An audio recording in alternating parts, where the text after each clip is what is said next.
চলমান চ্যাম্পিয়ন্স ট্রফির গ্রুপ পর্ব থেকে বিদায় নিয়েছে বাংলাদেশ। যে প্রত্যাশা নিয়ে আসরে খেলতে গিয়েছিল টাইগাররা, তার সিকি ভাগ্য পূরণ হয়নি। বাজে পারফরমেন্সে আরও একবার ব্যর্থতার গ্লানি মেখে গতকাল শুক্রবার দেশে ফিরে এসেছে নাজমুল হোসেন শান্তর দল। বাংলাদেশে ফিরে এলেও এখনও চ্যাম্পিয়ন্স ট্রফির বেশ কিছু ম্যাচ বাকি আছে।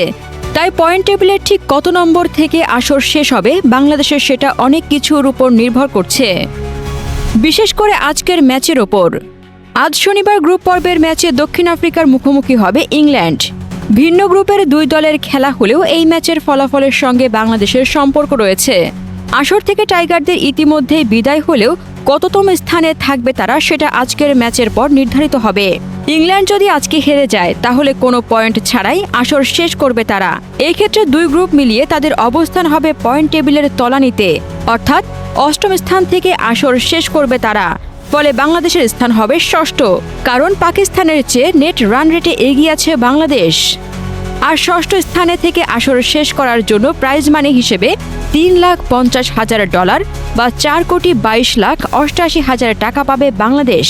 পাশাপাশি আসরে অংশগ্রহণের জন্য পাবে $1,25,000 বা প্রায় $1,51,03,000 টাকা। অর্থাৎ ইংল্যান্ড আজ হারলে এবারের আসর থেকে সব মিলিয়ে বাংলাদেশ পাবে প্রায় $5,74,00,000 টাকা। কিন্তু যদি ইংল্যান্ড দক্ষিণ আফ্রিকা ম্যাচটি কোনো কারণে পরিত্যক্ত হয় তাহলে ইংল্যান্ডের পয়েন্ট হবে তখন 1। আর নেট রান রেটে বাংলাদেশের থেকে এগিয়ে থাকায় ইংলিশরা তখন ষষ্ঠ স্থানে থাকবে আর বাংলাদেশের অবস্থান হবে সপ্তম। তাছাড়া ইংল্যান্ড যদি এই ম্যাচ জেতে সেক্ষেত্রে বাংলাদেশের অবস্থান হয়ে যাবে সপ্তম। আর সপ্তম স্থানে থাকলে বাংলাদেশের প্রাইজ মানি হিসেবে পাবে $1,40,000 বা প্রায় $1,69,15,000 টাকা।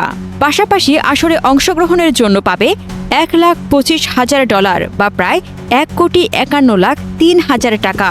অর্থাৎ ইংল্যান্ড আজ জিতলে বা ম্যাচটি পরিত্যক্ত হলে এবারের আসর থেকে সব মিলিয়ে বাংলাদেশ পাবে প্রায় $3,10,00,000 টাকা।